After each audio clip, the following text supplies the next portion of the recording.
Eyes on Longmont, offering a diversity of topics about our community that will inform and entertain you. We invite you to sit back and enjoy this edition of Eyes on Longmont.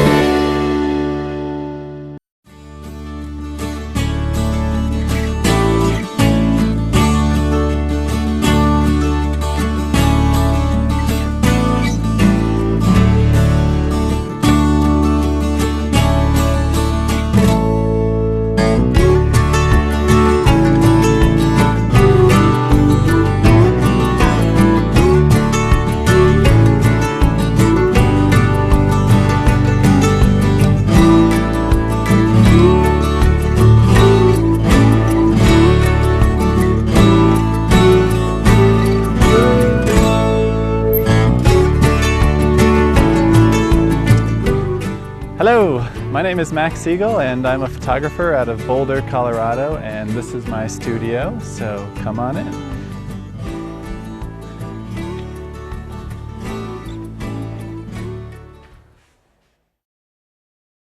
I'm Bruce Henderson, and I've been in Boulder some 35 years or so. I've been a photographer since the 1970s, started out shooting for newspapers. Currently I am president of the Flatirons Photo Club here in Boulder, and today we'll be talking to Max Seigal, who has appeared with the photo club and at several shows in town. So, all right, yep. My name is Max Seigal. I'm a photographer with Lindblad Expeditions and National Geographic. I spend maybe 6 to 8 months of the year traveling around the world, taking pictures and teaching photography on our expedition trips. So that keeps me pretty busy. But I've been shooting for about 5 years now professionally, and just been loving the progression from starting out as an amateur, becoming a professional, and to where I am now. And how did you get started with National Geographic? Years ago, I was always interested in photography, but years ago I submitted some photos to a photo contest, and I actually ended up winning a free trip with National Geographic when I won one of their annual photo contests. Fantastic. So at that point I went on the trip, I met the staff members and asked them how they got the job, and of course that was a good connection to have at the time when I met them. And it all kind of fell into place at that point. Huh. And what was that first trip? Was it on sea? Was it on a boat? No, that was actually, it was Santa Fe, New Mexico. Oh, yeah. yeah. It was kind of a desert workshop. We were doing kind of a mix between landscape and then just historical shooting, building, stuff like that. Pretty fun. Excellent, excellent. Well, why don't we go on and look at some of the photos that you've put together for us? Sure, yeah.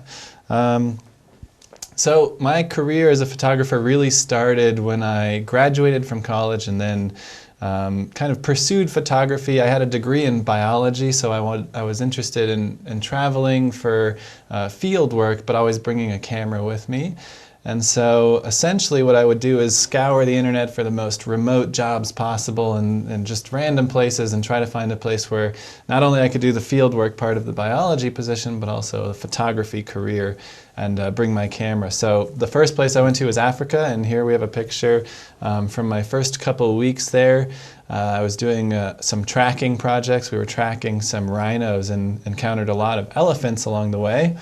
And I would always go out on foot, usually around the camp when I wasn't busy doing the field work we were doing. So one day I just happened to stumble upon this giant bull elephant that charged at me, and usually they mock charge about 90% of the time.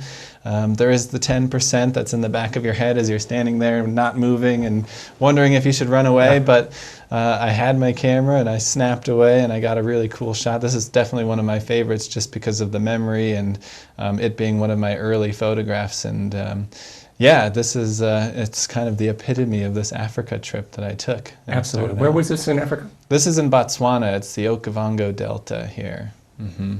And he's actually charging. Yeah, right so now. this is what they do when they charge. They flare up their ears like that. They put their head down and they run towards you. And usually they'll stop about 5 to 10 feet in front of you. Usually. Usually. That's the key. Okay, on the trips with biology, how much free time would you have? Well, it kind of varied, but I would have usually the whole day, depending on if it was a morning, evening project. Like sometimes I was tracking only at sunrise and sunset, and therefore I would have the whole day off. Other times the research would be during the day, and I'd have all sunrise and sunset to go out and film. So those were usually the two situations that I was in.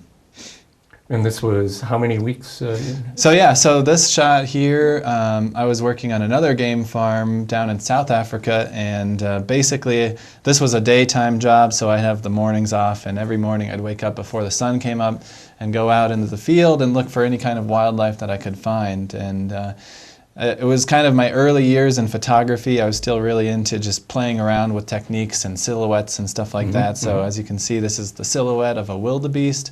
I would go out, look for anything I could find. In this case, there was a great subject there, and excellent for a beginner photographer to go out and play around. Absolutely. Many opportunities. Yes.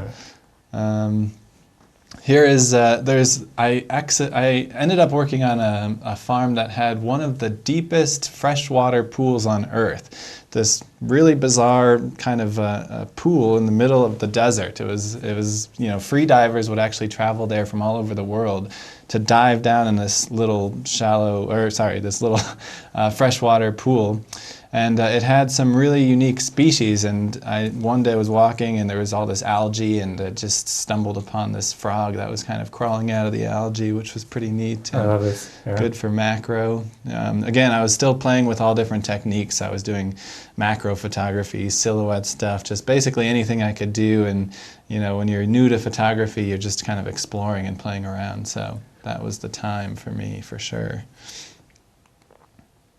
This is a kind of a unique shot because I knew that the full moon was coming up this day, and my goal was to hike out and basically search for some kind of foreground. And I was hoping it would be animals because it would be a great subject matter, but it's always, of course, hard to plan something like that. So I ended up hiking out for several hours and finding this herd of wildebeest here. And they would kind of run away once they spotted me, and I'd have to really silently track them and kind of sneak up on them, and then they'd see me, and it was just about time for the moon to come up, and I was getting really close, and then they just took off, and I was really bummed because I thought I was going to miss the shot.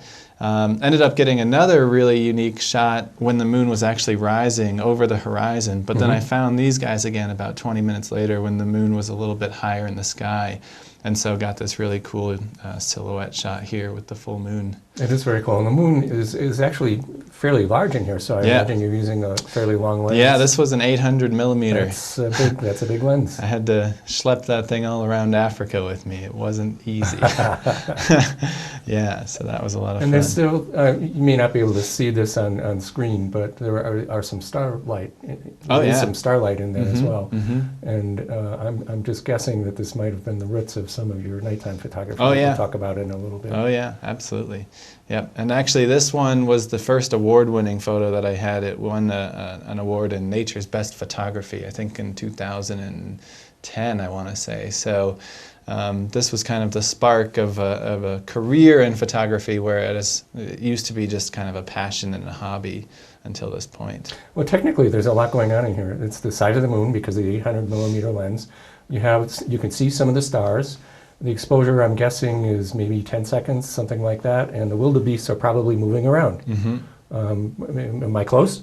Close, yeah. Yeah, definitely close. They were moving around a bit, which is why I had to do a little bit of a shorter exposure on this one. Otherwise, you would have had a lot of motion blur.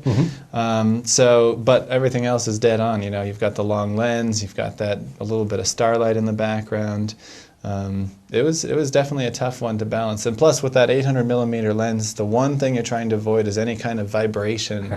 And so long exposures are actually pretty tough with those long lenses, because even a little breeze in the wind will move it slightly enough that at that millimeter length you'll get some kind of a blur in your photo. Or a whole herd of wildebeest. Yeah, it's true. Yeah. Let's see what else we have here. So I would go out on days when I was off, and I would spend hours sitting in these blinds. We had these blinds set up throughout the ranch, basically as either for hunters that were at the location and wanted to wait for animals, or in my case as a photographer, you could go to the spot and wait for hours and hours as animals would walk by. And then in this particular day, we had a water buck mother and her calf. And there's a little lake right in front of it, so they would come and drink from the lake. And this was a great moment when I was just sitting there for probably 3 hours before any action, and then all of a sudden these two showed up, and it was just awesome because, you know, it was kind of like the reward for waiting in this really hot, sweaty blind for hours and hours when you're in the middle of African desert. So it's a lot of patience, but you captured a beautiful shot. So when you were working doing biology research with us, and as part of that, was your job to take photos? Not a part of the job. Okay. The job itself, I had several different positions. Most of them were either radio tracking with GPS collars. Sometimes we were just kind of monitoring herds. Like, for example, with the rhinos, we were trying to make sure that there was no poaching going on. So every day we would check up on the individuals. Just kind of random stuff like that. And the photography aspect was really my own passion during that time. It was my way of really getting out and enjoying my time there when I wasn't in the field working as a biologist. Wonderful. And you have tremendous patience also. Well, that's what I learned in this Africa trip, is how much patience is actually required for a career like this. You know, it's funny too, because I don't consider myself a very patient person. In fact, I'm very impatient most of the time, but when it comes to photography and it's sitting around with a camera, I don't know, you're just in a natural environment, you're watching, you know, some of the most beautiful things taking place, and during those moments is when I find that, for me at least, you know, time, it's great just to be there in that moment, and I don't really have this feeling of impatience at that point. This is also a really neat scene that took place while I was out in South Africa. Also early on in my time there, probably spent about a year in total there, and this was probably in the first month or so. And basically I had been tracking this herd of wildebeest for several days and kind of learning their behavior and their patterns. And I noticed that at sunset they would often start running around and then running in circles. And occasionally they would run in a big sandy patch or an area where there's a lot of dirt. And if you were at the right angle, you could obviously catch that with the light behind it, and it would kind of glow. And it looked like this in real life, and I was always awestruck by it. And I made sure that I would start hiking out and tracking these animals with my camera at that point, because the scene was just so amazing. So yeah, looks like it's on fire. It is. It really does. So this was a lot of fun to go out and try to capture something like this. And it turned out that out of all the shots, the one that really worked best was this one with the guy walking in, not in that big herd yet, and still kind of out of the dust, and you can see his silhouette as he's outside, and then all the others are in that circle there in the middle of the dust patch. Yeah, it's a great composition. Great photo. So I spent some time on another game farm that was very close to it was a large lake that had a big flamingo population on it. And of course, as a photographer, you're always looking for new subjects. And flamingos to me were very interesting. And I would go out there and at sunrise and sunsets when I had days off and kind of just photograph them in the environment and get really fun shots of just the birds in flight. I think all wildlife photographers at one point or another start to love bird photography because of the shapes that you find with the wings, and the way the light will shine through the feathers, and just these really amazing, unique positions that you don't really find in other everyday life photography. And so, with this shot, having the water splashing off the foot like that, just a really unique composition that it's just tough to find with anything except for bird photography. So I thought this was a really fun shot here. Are you still shooting with a ultra long Yeah, lens? this is also that 800. Okay. Yeah, so a really far zoom, and it's great. This guy was probably about 300 meters away, so pretty good distance. Yeah. But, Beautiful, nice and sharp, and the water trails very clear. After that, I spent some time working on a boat out of South Africa, and this was my first experience working on boats, and I absolutely loved it, and that's why I'm doing what I do now, which is where I work on the expedition boats with National Geographic. But this was a research vessel, and so we were out there doing towing for mussel larvae with our big nets, or we were looking at different, water composition at depths and stuff like that. And of course, I had my cameras with me at all times, so whenever there was a good moment, I would bring my cameras out. But just fell in love with being on the sea, and that really led to where I am now, which is working on these boats and around the world. So great fun. The expeditions you do now, how many months a year would you be working with National Geographic on these expeditions? I usually do about 6 to 8 months a year, depending on what the seasons are like and which trips I either want to do or they offer. Usually it's set up in this situation where they've got a certain number of openings for these trips, and then I can ask to do those trips, and we kind of mix and match. And so, do you sometimes repeat trips? Or oh yeah. I love, for example, the Alaska trips we do. I'll do that several times a year, just because it's it's an unpredictable trip. You never know what you're going to run into. Whales, you might see bears, we'll find wolves. It's just every week is different. So those trips like that are really unique and fun. And this was kind of nearing the end of my time in Africa, and I was finding all kinds of great cats and leopards and things like that. Encountered this leopard in the Okavango Delta as we were walking around one night, and basically just stumbled around a corner and ran into him, and he kind of looked behind him and snared at us because he was eating an impala at the time. And of course, any kind of intruder is unwelcome at that point. So was able to capture this shot at that moment. Kind of like the bull elephant in that you get close enough, don't you? Oh yeah. That's how you push the limits and you get the nice shots that way. That's what I started to discover. This was when I was really young. I was like 21, just graduated school, fearless, so I don't know if I'd be pushing those limits like that anymore, but yeah. Okay, now we're going to switch over to looking at some of your landscape work, and there's a kind of an evolution to your work going on here, isn't there? Exactly. Yep. When I just started out, I was focused on wildlife, animals, anything that was moving. Being a biologist, I just really loved the element of nature. And then once I left Africa, I started to get more and more involved with landscape photography, which to me was actually much more difficult than wildlife. With wildlife, you go out with a big lens and you just sit there and you watch something happening with the animals and you just click, click, click as much as you want. Whereas with landscapes, you start to have to use tripods, you need these graduated filters, you need to know exactly how to use the techniques and the gear and all this stuff. And so the whole idea of landscape photography was very new to me and a little bit frightening at the time. And so my goal at that point was kind of to master this new realm of photography that I had never really given much attention to in the past. And it's kind of related, I'm not sure you mentioned earlier, but you have also an environmental science background. Exactly, yep. And so, using the background that I had in both biology and environmental science to combine for the wildlife and the landscape photography portion was just, it was a really good mesh at that point.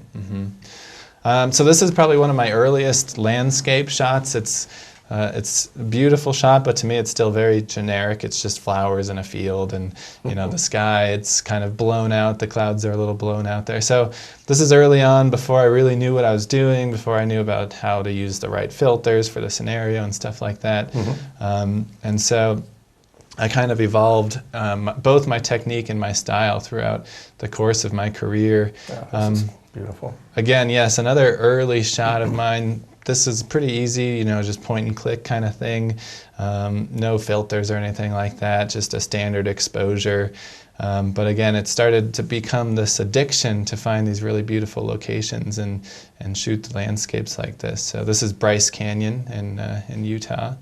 And this was not part of an expedition? No, usually what happened was with my landscape work, I would just take a month off and go on a road trip somewhere and just bring my cameras and focus on photography for about several weeks at a time and just build up a portfolio and then go back to work. And then when I have a couple weeks off, I'd just figure out a new place I wanted to go, some new shots I wanted to take, and drive around and just kind of be a photographer on the road. And do you, excuse me, do you do workshops with us also? I do, yep. Most of my workshops nowadays are actually night photography because I feel like with night photography there's so much intricate skill involved and techniques and things like that. And so it's great to be able to share that with people who are interested. Although I cater to basically anybody who's interested in photography as a whole, so it works really well. And is Utah one of the popular places for your workshops? Absolutely, yeah. I think Utah is both my favorite and a lot of the workshop participants' favorites because there's so much variation in the landscape. You've got the beautiful desert, and then you've got these amazing mountains, snow-capped mountains. You've got, everything and anything basically you can imagine in Utah. So it's just so much variation that it's a great place to host a workshop. And then, of course, for night photography, the skies out there are so clear because there's not much light pollution. That way you get these really beautiful nights with stars, more stars than you can ever imagine. So it's great. Let's see here. I'm going to skip ahead a couple of photos. This photo again is in Utah? Also in Utah, yep. This is Canyonlands, and this is a very famous location. It's called Mesa Arch, and it's beautiful for sunrise. You get this amazing contrast when the sun peaks over the horizon as it lights up this arch from the bottom and everything starts to glow. That's stunning, yeah.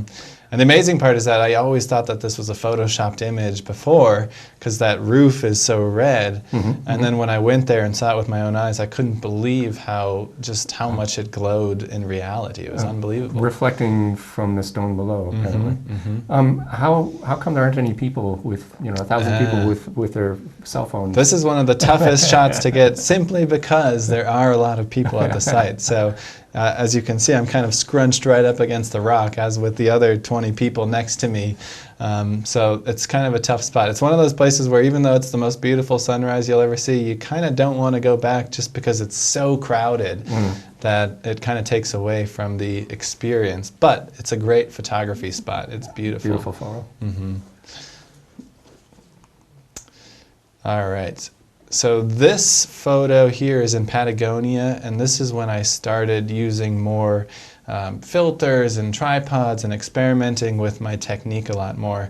As you can see, there's a rainbow here, a great reflection in this lake.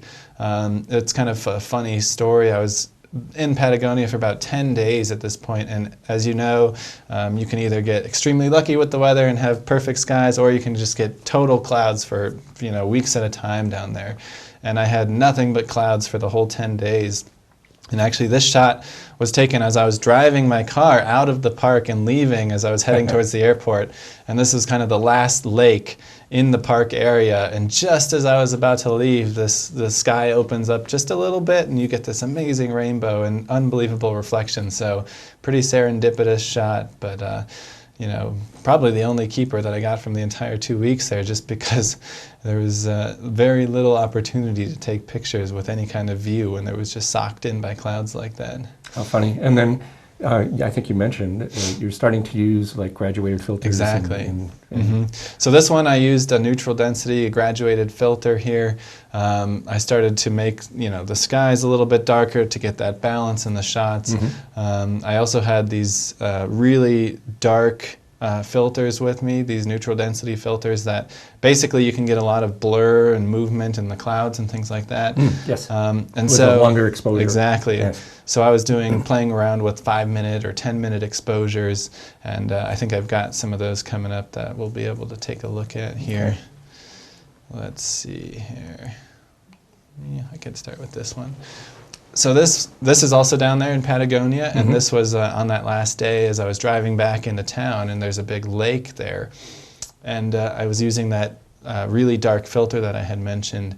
And you can see the water. This was actually a pretty rough day where you had 2 to 3 foot waves, and you can see here the water looks absolutely calm, flat calm. And that's because I was probably shooting at about a minute exposure on this one. And with that kind of exposure, everything just kind of smoothens out, and so the water looks perfectly calm here. And that was kind of the first time I experimented with this long exposure filter, and really found the potential for, getting these slow blur movements and just kind of smoothing out a shot that would otherwise feel pretty rough. In this photo, why did you choose to make it black and white instead of color? That's a good question. I think I had a color version for a long time, and I accidentally put on a black and white filter one day when I was just flipping through, and it just caught my eye in black and white. It was never really my intention, and I have very few black and white images in my portfolio, actually. I'm more of a color guy. And sometimes when you're editing a photo or something and you'll click the wrong button and it does something and you're like, oh, I actually like that. And that would happen to be the case with this photo. Wonderful. There's so much contrast and it just kind of worked. Whereas when it was kind of blue and had the colors, it just didn't feel as strong of an image. So just kind of a funny situation there, yeah. Let's see. Well, this is a popular, again, famous kind of photo. And this is very well done. This is it's called Horseshoe Bend, and it's in southern Utah, kind of northern Arizona, and really popular location as well. Probably one of the toughest shots exposure-wise, because this is taken at sunset when the sun is directly in front of you. And you either totally blow out the sun and you get this nice exposure of the canyon, or you get this totally black canyon and you get a nice sky. And so this again was when I started really working with filters and kind of perfecting my technique with landscape photography, and stacking multiple graduated neutral density filters to get the perfect sky. Making sure you're exposing the canyon right for just getting an evenly lit composition and the whole picture in a pretty equal lighting situation, which is really tough here. So this is one of the more challenging images that I had done at the time. In this case, did you take more than, or did you combine more than one exposure? Yeah, so I've done a lot of HDR in the past. I don't do much anymore. HDR is when you take multiple images and you stack them on top of each other to get the right exposure. And so in this situation, I had a series of shots where I used the neutral density filters, and then a series of shots where I just took straight pictures and did a sequence of shots in different exposures and then combined them. Just kind of playing around to see what works best. I'm more of a one-shot kind of guy where I prefer the minimal amount of post-processing. I don't really like playing around and going in. I don't really even know how to use Photoshop that well. I can do the basic adjustments, but I'm not very good with manipulating an image to the point where, a lot of people nowadays are very skilled with Photoshop. So I like to spend most of my time in the field, just get the shot right as I take it, and then, do a minor tweak here or there if I have to. So. And some people would say it's a lot harder to do it that way, the way that you're doing it. It's probably harder, and it's definitely my favorite. It feels more authentic to me when you have the final image, and not only that, but it just is less work in the end, because really, you spend less time in front of a computer, and that's, to me, the least enjoyable part of it. Here we have a picture from, this is in Oregon. It's on the Oregon coast. And basically this was on one of those road trips I was talking about. I had about a month off, and my goal was just to travel around the country and take unique shots from wherever, and basically discovering the beauty of the coast. So I bought a motorcycle and I just started driving up north, hit Montana and went straight west to the Washington coast, and then I just drove down the entire coastline looking for shots here and there. And basically, this shot was taken as I was driving down the coast, and I stumbled upon an area with a lot of starfish that were exposed. It was pretty low tide. Amazing. And it was really unique that the moon was rising at that point. And it was a challenging shot because I ran out. I still had my leather pants on because I was on my motorcycle, and I had my tripod set up, and I was just trying to find a good spot, and I actually had to go out into the surf. You can see that the water on the bottom is coming up into where the camera's tripod legs would be. And so one of the most challenging parts of taking a photo when you're in surf like that is the fact that every time a wave hits the tripod, you get some kind of a movement. And so I had to time it so that each time a wave would hit is right when I would click the camera shutter. and then you know, I'd have a couple of seconds, and I was using that long exposure again, that Right. filter, and you can see that it kind of blurred out the water there. Blurred out the water, but not the moon. Exactly. Yep. And you can even see then the clouds in the background, a little bit of blur in those. That's a which really means- fine balance to get that exposure. Exactly. Right. So this was a tough shot, and you know, a lot of blurry takes from when a wave would hit my tripod, or when, you know, when the tripod legs are in the sand, even a wave that's moving would kind of bury the leg a little bit more, and it would kind of sink the camera. So any kind of movement like that, you get a blurry shot, and makes it really tough to get a sharp exposure. So every once in a while you have like these scouting trips that you Oh, do yeah. and go out and find these places. Are there resources that you use in identifying places you want to go to? Oh, or- yeah. Usually what I'll do is I'll have like 10 locations in mind for a long road trip like this, if I do a 2-week road trip. I'll just kind of go on the web and look up, you know, California pictures, and I'll just kind of look for unique locations, places that to me look like they might be a fun spot to take pictures from. And, you know, then I'll kind of scout out where they are. I'll put them all on a map, and I'll kind of draw a little waypoint as I move either up or down the coast or wherever I might be. And then, of course, you'll get random shots along the way that you weren't expecting. This, for example, is one of those. I wasn't expecting to stop here. This was in between 2 other photo locations that I was trying to hit up when I was on this trip. So it was just kind of a lucky break and a fun shot in the meantime. And this trip also evolved into another workshop opportunity? Oh yeah, yep. I do West Coast workshops and all kinds of exciting trips like that. People that want to do, you know, long exposures, that want to do kind of coastline exposures, stuff like that. We do all kinds of fun workshops out west. So let's see what we have. All right, so this image is on the same road trip. Okay. This was further down in Death Valley, California. Again, pretty similar timing, as you can see the full moon in the background there. And this was kind of a unique shot because you have to have everything in focus from right in front of the lens, because the salt flats there are probably only about 1 foot in front of my camera, All right. all the way back into the mountains. And so using a really high aperture, getting that really sharp focal point, the hyperfocal point in this case, and just kind of maximizing the sharpness and the depth of field in this picture to get everything in focus. And hyperfocal point, we're referring to how much of the photo would be in focus in front of your main focus area. Exactly. And again, the trick here, I mean, the moon is still fairly large, so you're not using a very wide-angle lens, because it would make the moon very small, but it would give you a huge depth of field if you used a very wide angle. So what kind of lens do you think? Yeah, this was Remember? a balance. Probably the 24-70. It's one of my favorite lenses nowadays, especially for landscape. Okay. Just amazingly sharp lens. And so I think when I did this trip, I had the 14-24, 24-70, and the 70-200 just to keep the whole range there. And so I think this was probably that mid-range zoom there. All right, so this is the last landscape photo that I have to talk about here. This was also on that same same road trip. This is along the coast, and it's a giant sinkhole. Basically, the only way to get out here is you have to hike through several feet of water, because you're basically 100 feet out on a big shelf. And there's only a few opportunities during the day that you can get a shot like this. The tides have to be right. Okay. If it's low tide, this thing is just totally bare. But if it's too high, it's totally covered with water. So you have to get there kind of in between the tides.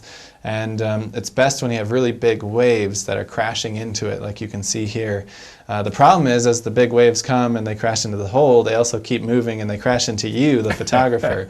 So it's a pretty unique spot. It's pretty dangerous, actually, because you can easily get like knocked over and swept into this hole. As you can see, there's these little rocks.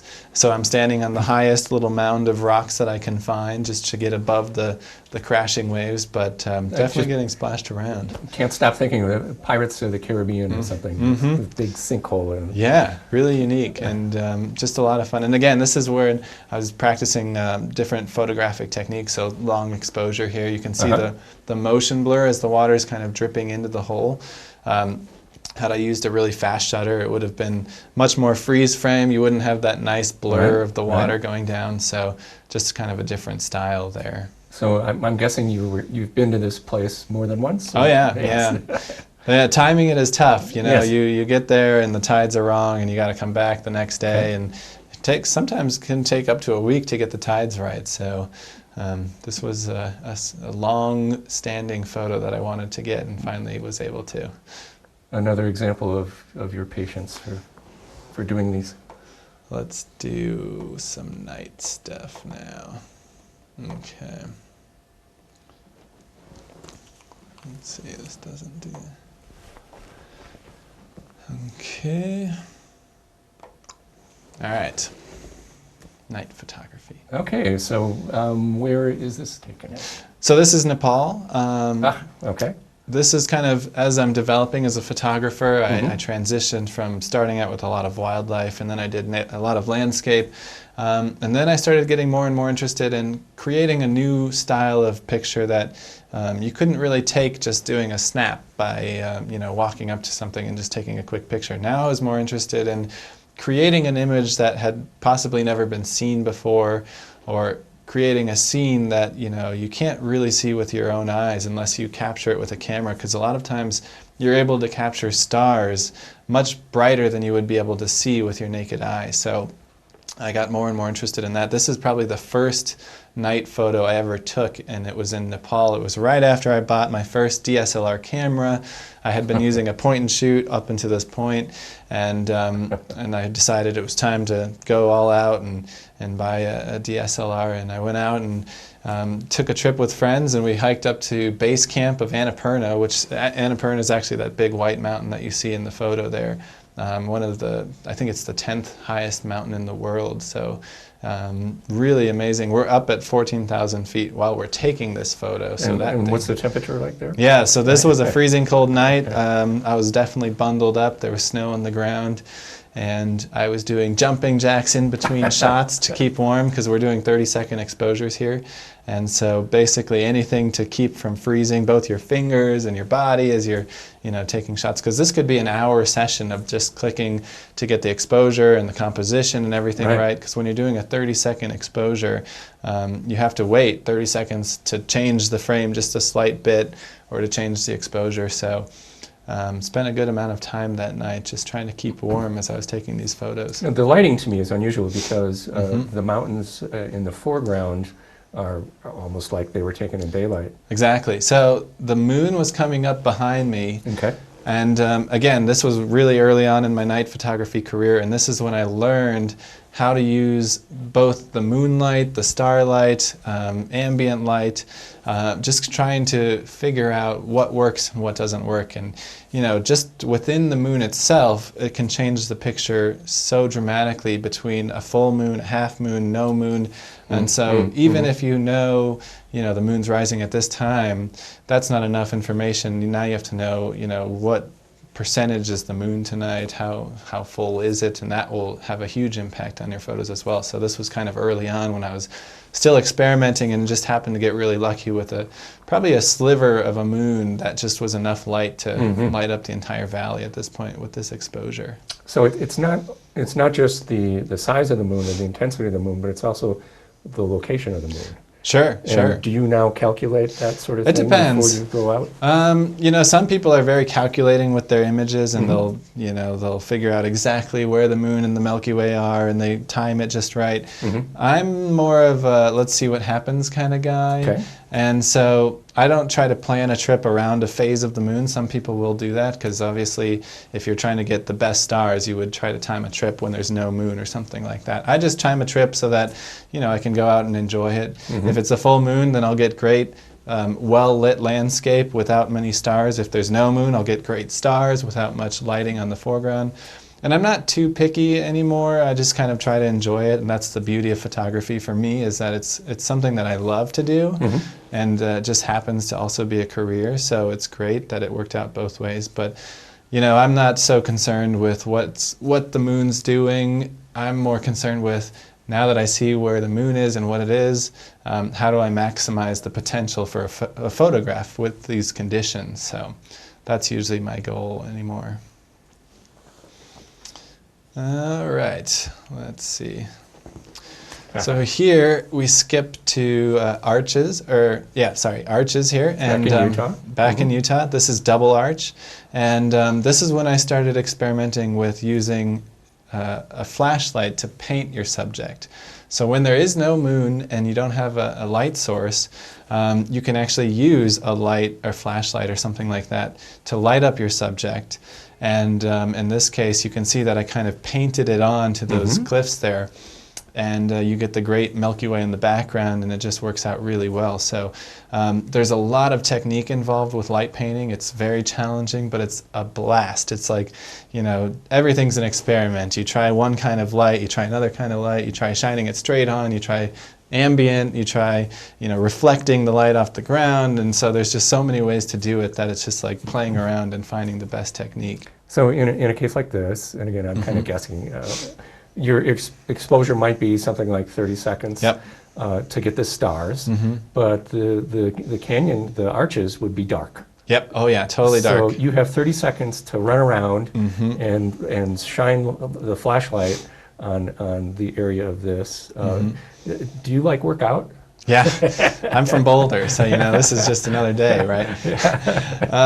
But yeah, no, this is a lot of running around. This particular formation is several hundred feet high. I think it's about 200 feet high at the highest point. So, you know, you have to really shine that different intensities of light on different portions of the structure. So, for example, you know, if you're shining on a part that's only 50 feet away, and then you shine that same light up to the top, which is 200 feet high, you're going to get a much different exposure unless you spend 4 times as much time shining on the top as you did. So it's kind of a calculation in that sense of, all right, how much time do I need to spend lighting the close areas versus the far areas versus, you know, running into the back and shining it forward. And so it's kind of a mathematical thing right there where you're trying to figure out what works best in terms of timing, and also it's just experimenting and trying to figure out the best technique to do it.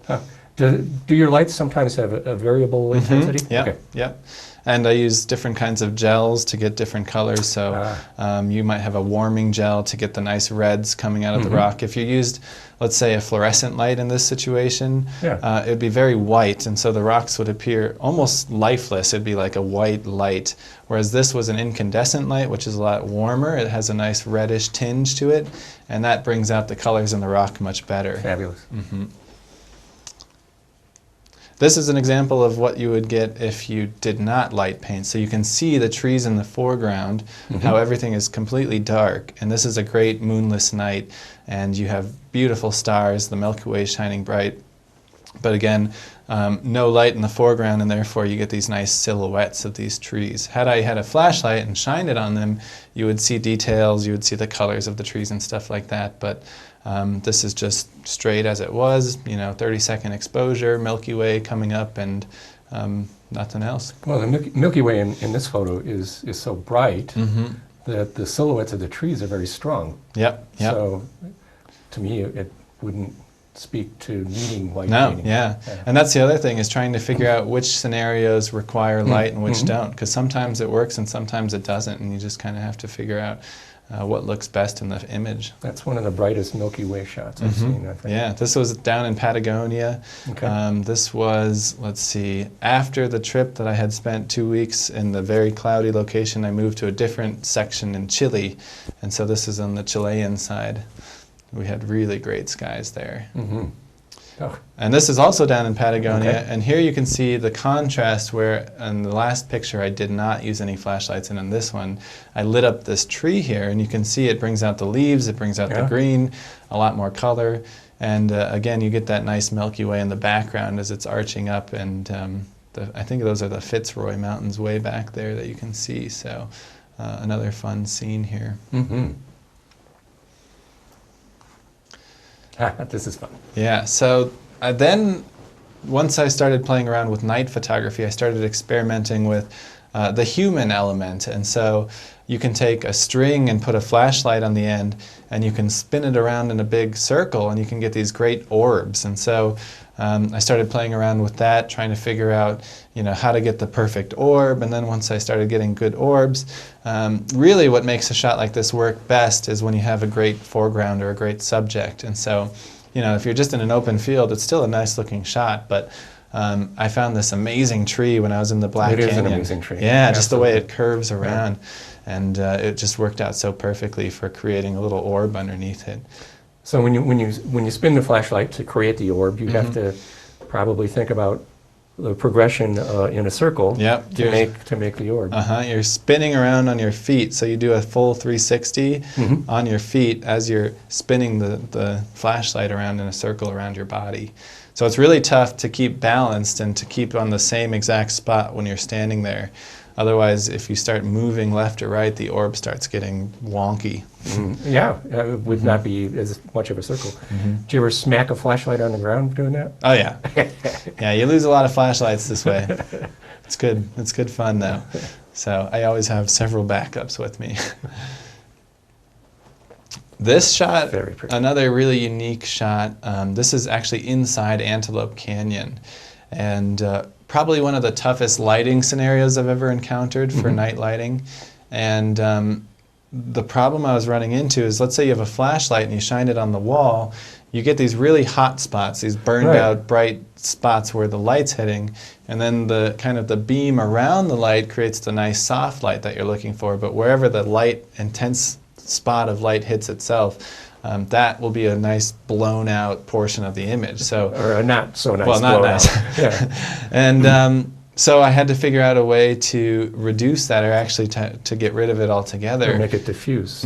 Exactly. And so what I ended up doing for this shot was taking a really bright flashlight and just holding it on the ground and letting the light hit the ground and just bounce up and bounce around into the walls. Indirect lighting. Wonderful. And I would do that, I would hold it down, and then I would run around inside the caves. So you can see there's footsteps all in the sand, and I would basically be running along those different sections and turning off the light in the portions where I would be in the frame. So I would go around the corner, turn the light on again, because if I ran in front of the camera, you would see this big streak of light. Yeah. And so it was challenging because when I turn it off, it's pitch black in there. And so I try to run around the corner and I'm feeling the walls and I'm trying to, not smack into anything. And it took several tries, but it turned out to be one of my favorite shots. And a perfect example of what you mentioned earlier about taking photos of things that people can't actually see if they're standing there. Exactly. And later I kind of found, actually somebody pointed this out to me and now I can never get it out of my head, but if you look on the right side, you actually have a face. There's like an eyeball and a nose and a mouth. Yeah. And up on the... There's another face here. Oh yeah, see? Things that pop out that you would never really see. And then this kind of looks like a wolf howling up at the sky. Oh, Here's the mouth and like the... Yes, yeah. Yeah, so just kind of these shapes that pop out when you... Now, is this a place that's frequented by many people? Oh yeah, yeah. Okay, this is probably one of the most popular destinations. But the time of night, maybe not so much. Never. I don't know if very few people who have been there at night. This was pretty unique. I actually I met up with the guy who manages the property and kind of owns the land. And he is also an avid photographer, so we went out together and took pictures at night there. Wonderful. But I'm not sure many people go in there at night, so it's a pretty unique opportunity and really just a fun place to shoot. So. And to have that relationship with the person who owns this is great. Yeah, very helpful. Yep. Okay. This, I know, has won lots of awards, or a big one at least. Yep, this is the one that kind of landed my career with the National Geographic expeditions. This is the shot that won the award that I won the workshop with. And again, you can see light painting. This is definitely further on in my night photography career where I had a much better grasp of balancing light and stuff like that. Definitely the most challenging shot in terms of balancing the lightning with the foreground light, because if you can imagine, most of my night shots with stars, I'm shooting at an ISO of about 6400, which is extremely sensitive. It allows you to pick up even the darkest stars in the sky. With lightning, it's an intense flash of light, very, very bright. And if you had that kind of an ISO for this, it would just turn the entire image totally white. And so to think really quick as this storm was moving in about what the right, first of all, just camera settings are was a challenge because, shooting lightning, you either blow out the shot and kind of get whatever's in the foreground, or maybe it's too dark and all you get is a bolt of light, which is still pretty cool, but then everything else is black and you just get a bolt. So to kind of get this balance where you have enough light to get detail in the background and those canyons back there, but also not have the lightning just totally white, was a really kind of a lucky guess at this point for the lightning, because I've never done much lightning work. So I just assumed, with these settings, I'll go to f4 and I'll do ISO of 800 and just kind of see what happens at that point.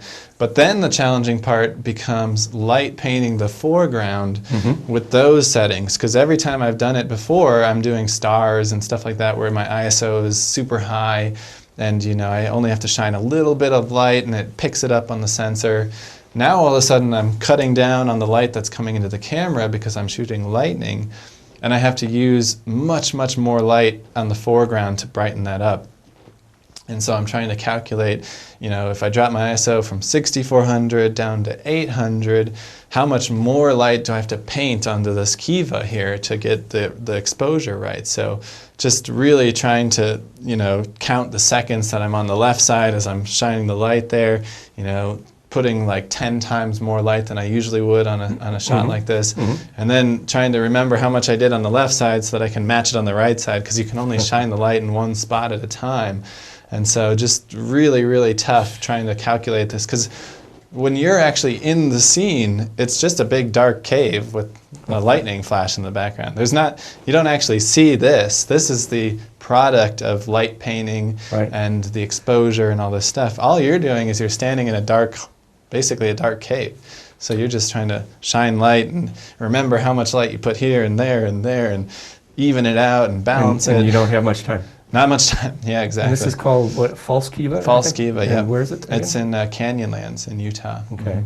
And you're just doing that with one light? Yep. Again, I've got one flashlight, because usually I've got one hand on a flashlight, I've got another hand on the camera trigger that I'm triggering, and I'll turn it on and then I'll start running around and lighting it up. And plus, it wouldn't do much good to have more than one light, because then you'd kind of lose track of what you're painting, whereas when you're focused on exactly what you're light painting, you can see with your eyes exactly what you're shining it on and just keep everything balanced. So do you keep notebooks then on these? No.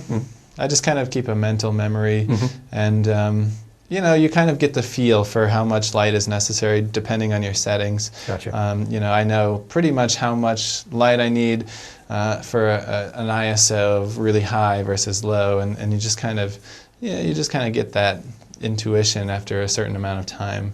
Yeah, wonderful.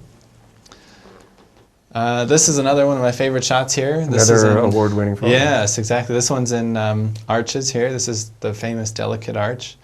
And I spent the entire night photographing the Milky Way as it was kind of moving around through the arch, because of course as the Earth is rotating, the Milky Way is moving position throughout the sky. And just playing with the lighting and getting really nice landscape shots. And then I was about to pack up all my gear and head back, and I realized I didn't have any self-portraits, and I was like, I guess I'll take one of me in the arch, because everybody takes that shot. And I didn't even really realize that the Milky Way was in this perfect position or anything like that. And I just, set my light on the rock and put the camera trigger on like a 20-second delay and ran up there. And this slope right here to get up to the arch is really steep. So if you slip, you would like fall down into this ravine, and it's pretty intimidating. But I ran up, got to the base of the arch there, and just you stand really still, because any kind of movement and you'll turn into a blur. So I heard the click, and I just stood really still for 30 seconds, and I came back, and it turned out that the Milky Way was like right above my head, and the composition, just so cool. And it was the only one that I took of me, in the arch, and it was the only one that I liked in the entire night. And what it does, by having you standing there in the photo under the arch, is it gives you the perspective of the arch and the size and the sky, and it's actually a galactic scale. Yeah, that's great. Yeah, I rarely take pictures with people involved, and for some reason I was just like, I'll get one shot with me in it before I head home, and it turns out to be one of my favorite all-time shots. Yeah, that's great. Yeah, just totally. And it's funny because like I had been shooting the whole night, getting a bunch of great shots, and now I don't even touch those because I've got the one that I really like the most, and that's the one, the self-portrait. Yeah. Let's move on to the final chapter then. Should we do that? Aerial stuff? Yeah. Okay, you mentioned earlier that you're from Boulder and you work out. Is this you up high here? Or well, the downside of filming with a drone is that you are not the one in the shot. You're the one standing on the ground, so you don't get to do the cool stuff. You just film the cool stuff. Oh, okay, so the perspective here is from a drone, not you hiking or climbing higher Yes, than the person exactly. who's on this sheer wall here. I've noticed that the drone makes me very lazy because I can just sit in one spot and I don't have to move at all, and I just do all the moving with my little remote control. So nice. you don't even have to hike to the top anymore. What a perspective, what a perspective. Is this, is there a DSLR mounted on this drone, or what is this? I've got two. I've got one that has a DSLR mounted, and then one that has just a little tiny GoPro camera. And depending on how far I have to hike out, so you know, if I have a backpack and I have to go out for 2 miles, I would bring just a small drone there. And if it's right by the parking lot and you can just park your car, then I can bring the big one and it's no problem. So kind of depends on that. So again, another evolution of the kind of work that you're doing. Exactly. So this is kind of the frontier that I'm on now, which is aerial photography.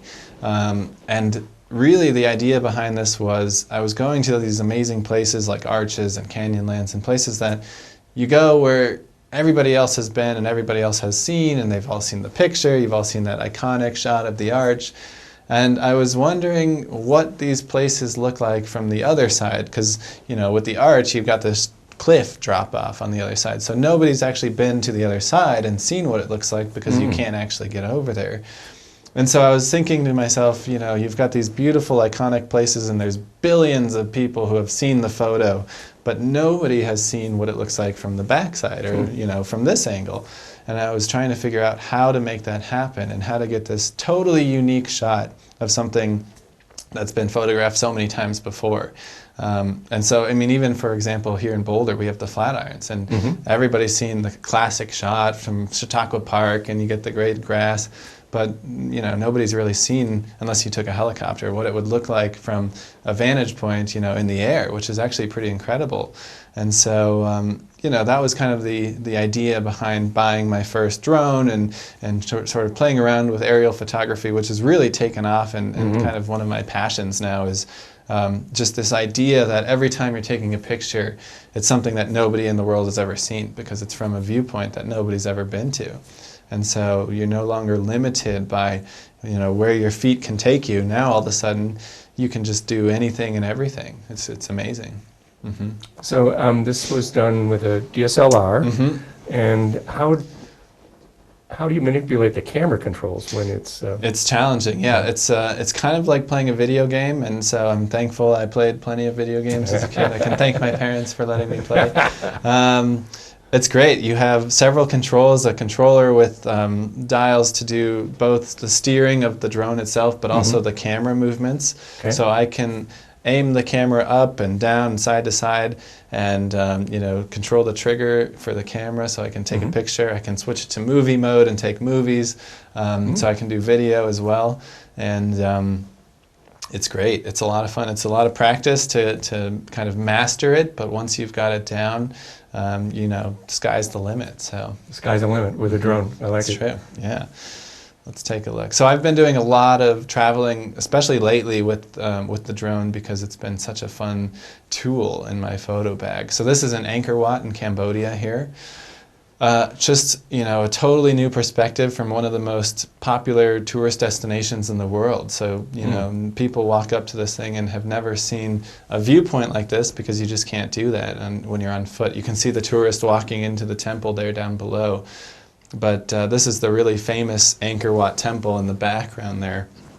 And you can see, usually you would have to walk through this opening, these entrance gates to even see that, but in this picture you can see, you know, that entry gate and also the temple in the background. So the composition is wonderful. Yeah. There's a lot of symmetry that you've created in here. So, I mean, that drone has to be just in the exact right place to to capture what you captured. So a lot of, flying just to the right angle, which is great with the drone because, when you're walking and you're on foot, you have to kind of move your feet and shuffle to the right. With the drone, it's so easy because you just, move the joystick a little left and then it flies a little left. And so, like I said, it kind of turned me into a lazy photographer because now I just set up my stuff right here and I can fly all around circles. I can go up, down. It's just a lot of fun. It's addicting. Like fun. Yeah. Here's another vantage point. This is also from Angkor Wat, and this is looking straight down from above. Really unique angles. I mean, you can see that the symmetry of the temple formation is pretty unique. And again, this is something that you'd never be able to do without having access to something like a drone. So it goes back to that idea of creating a shot that nobody's ever seen and a view from an angle that nobody's ever even imagined was possible. And that's the appeal, especially to me. As a photographer, because everybody's trying to do photography, and you want to separate yourself from what everybody else is doing. Otherwise, you're all doing the same exact thing. And so for me, transitioning into night photography was the first kind of breakout moment where I was like, this is kind of my own niche. And now with the aerial stuff included, it's just trying to do something different and new and exciting. So. Wonderful. And the drone technology is actually changing quite a bit right now. Have you ever lost one? Oh yeah. Yes, I have about 10 drones right now, and I've probably lost just that many. So.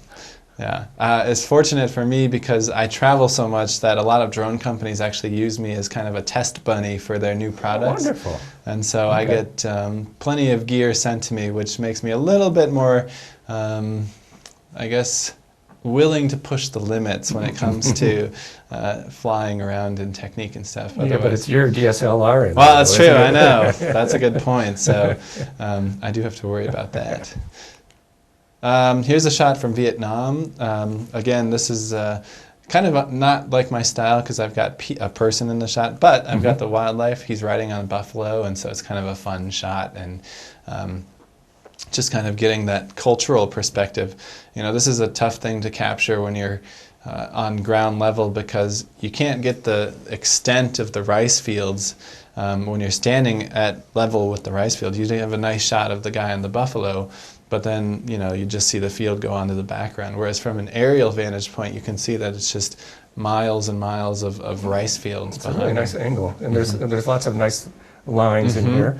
And the first time that I've noticed the Seigal, Max Seigal logo. Yeah, this one this one I had sent in before, and so I just picked it off my computer, and it was... so the logo is Seigal Aerial, and there's a picture of, is it a seagull? Yep, that's Seigal. Okay. So my last name being Seigal, it just made sense to have Seigal as my logo. Yeah. This is also in Vietnam here. This is North Vietnam, a temple that I went to at sunset, and you can't get you can't even imagine what this would look like until you fly a drone by it. I'm actually standing way back in that road, probably about a mile back there. So this, testing the testing the range and the yeah. limits, exactly. It kept kind of cutting out on me right as I was getting just to this point, which was like the coolest spot because you got the sunset in the background and it was just amazing. And then all of a sudden it would cut out and I'd be like, no. Would it cut out when this one cuts out? Does it hover? It starts flying back towards you. So I'm trying to push it further back and it's trying to come towards me, and it was just a battle. But I thought this was a really cool scene. This amazing temple and these great mountains in the background, and just something different. How did you choose this as a place to go and shoot? So I was called up by an airline company who flies to Vietnam, and they wanted a video of Vietnam of kind of the highlight destinations shot with a drone, like a 3-minute teaser, so that they could show it to attract people to fly there on their airline company. Okay. All right. And so a lot of the videos that I took, I just take a still image out of the video, so that's what this is. This is just a still taken out of the video. And that was this assignment. I was just there to shoot basically Vietnam and all its beauty to showcase it. Nice, nice. This is also in a similar area. This is probably 10 miles from that last shot.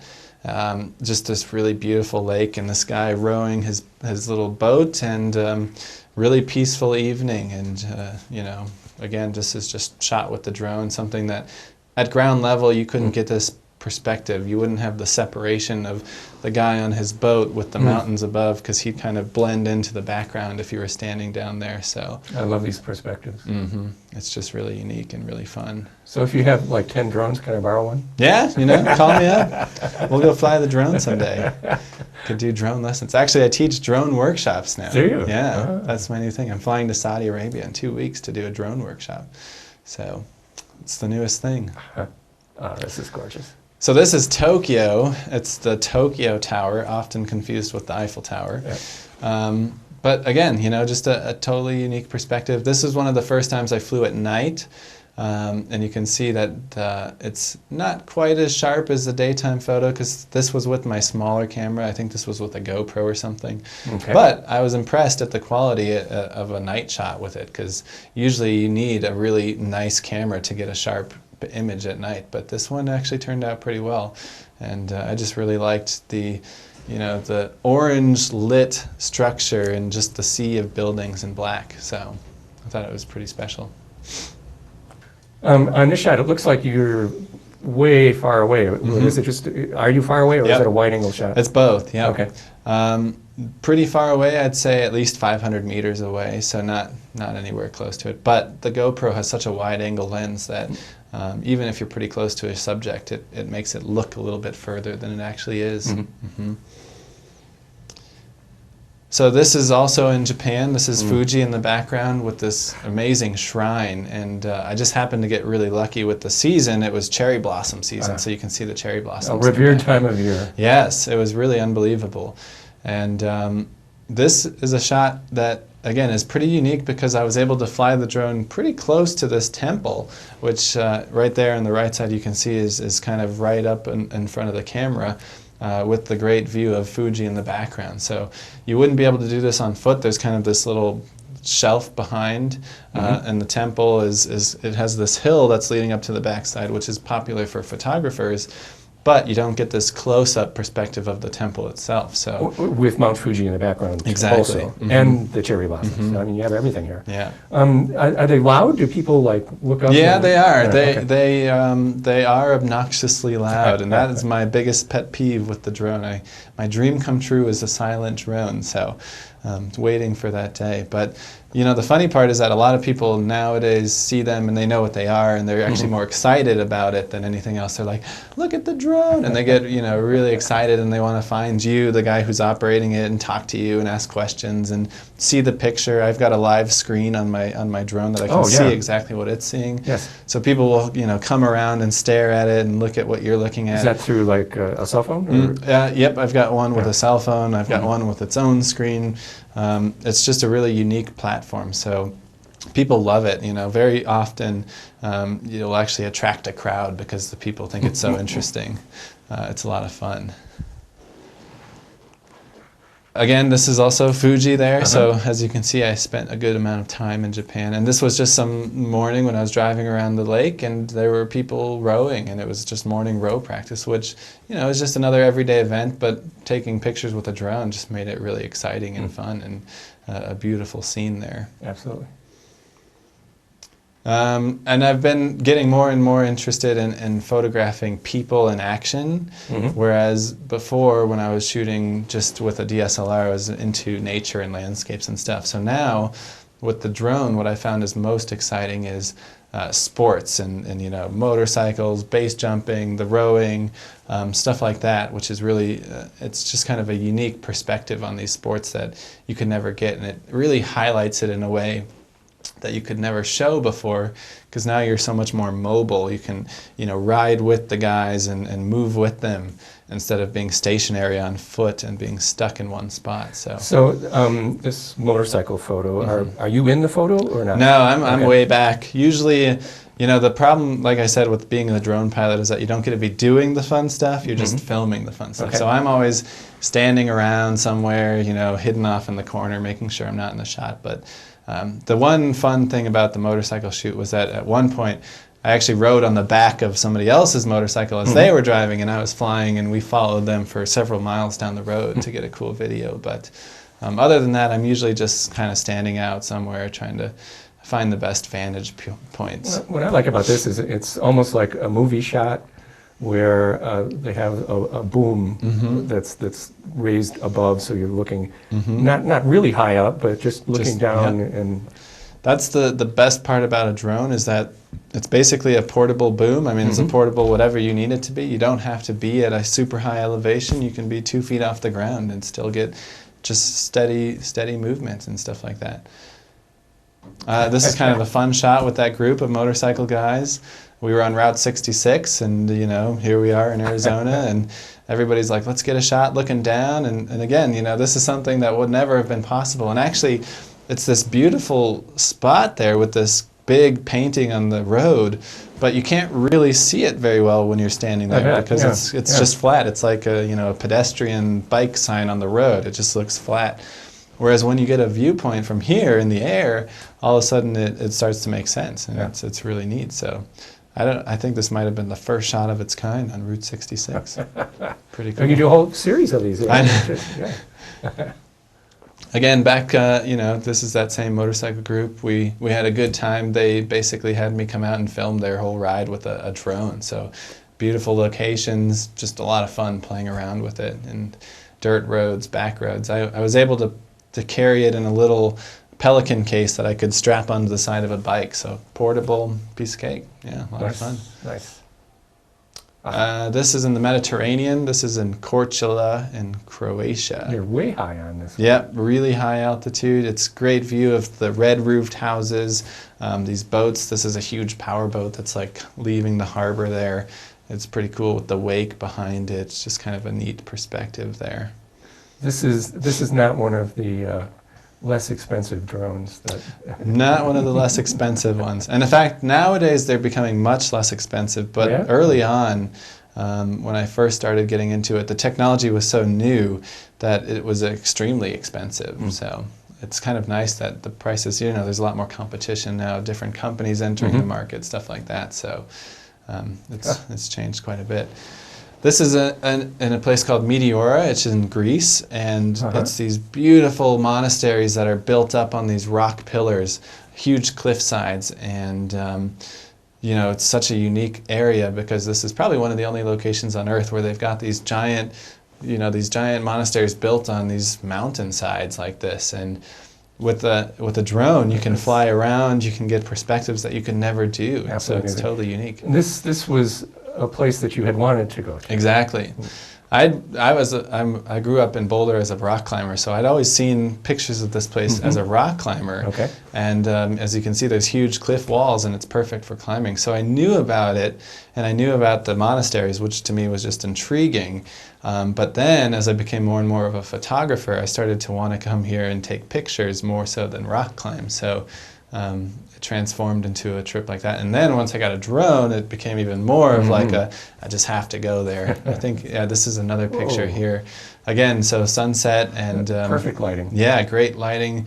You can see how steep these walls are. They've got these amazing stone staircases that lead up to the temple. Just enough, I mean, it's all lit, but there's just enough shadow so you get the depth and the perspective. Very nice. Yeah, really fun, really fun to way explore. out into the horizon besides. Yeah, this is a really amazing area here, so very cool stuff.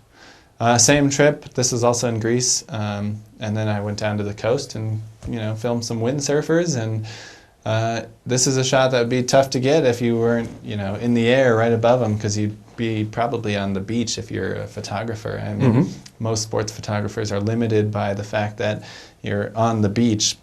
So same with surfing, anything like that. Moving. Yeah, this guy's flying, probably 20, 25 miles an hour. I think the wind speed that day was like 30 knots at times. So this was definitely pushing the limits of what my drone could handle. But it was the last day of my trip, and I was thinking to myself, if it went down now, it wouldn't be the end of the world because, the trip's almost over. I can handle that, but it's totally worth it. So why not try it? Yeah, pretty fun. Yeah, very. So here we are back in the desert. This is Monument Valley. And, you know, just another very iconic spot, but a view of it that you wouldn't really get normally. And I just think this one's interesting because the ripples in kind of the land beneath these big formations, just the way that the sand has kind of formed down at the base, and it's kind of like these big waves of sand that you don't see when you're standing at eye level with it, but when you get a little bit of elevation, it really pops out. Is this just before sunset? This is, yeah, just as kind of right around sunset. Yeah, so kind of a fun shot of a place that a lot of people have seen, but just a little bit of a different angle here. Now, can you use graduated filters for You your can. drone setup? They've got those just coming out now. Not when I was working this, but it's kind of a new thing because now drones are so popular that a lot of companies are coming out with new products. So I just saw the graduated neutral density filter for a drone. This is fun. So this is Alaska. This was the most recent, well, one of the most recent trips that I just took a couple weeks ago, and was filming off our National Geographic boat as we were doing zodiac rides, hikes through the woods, stuff like that. Are those fish in there? They look like fish. It's actually kelp. Yep. Okay. It's easily confused as giant fish, though, because it looks kind of like that. Yeah, so this is us on the Zodiac as we're cruising along through basically this archipelago, these island chains, and just a really unique scene. And Maybe a bear or two? Bears, yeah, we definitely had bears, yeah. And, you know, the fun part about this was that we have guests on these trips with us, and I'm able to show the guests the bigger picture of the landscape that they're in. Because when you're sitting in the boat, you see the trees, you know, you see the tops of the trees way up high. But then when you see the view from up here, here is another example of us cruising through these little islands, but you would never know just how, you know, beautiful the water is, because when you're looking at the water from eye level, just it's, you know, you can't see the rocks and the kelp and everything underneath and the islands that we're in. So pretty just a special vantage point that I was able to show them. And I think that's the last one we've got here. Oh, fantastic. It's been a very interesting time to spend with you, and I learned quite a bit, and we have you saying on tape that I can borrow a drone from you. That's right. We're gonna have to delete that part. I didn't say borrow. I said we could fly together. It's my mind just kind of. Anyway, I can't thank you enough. Great. Can't thank you enough for showing your wonderful work. Thank Absolutely. you. Yeah, my pleasure. It's been great. Thank you so much for stopping by. I hope you enjoyed the video, and we'll see you again next time.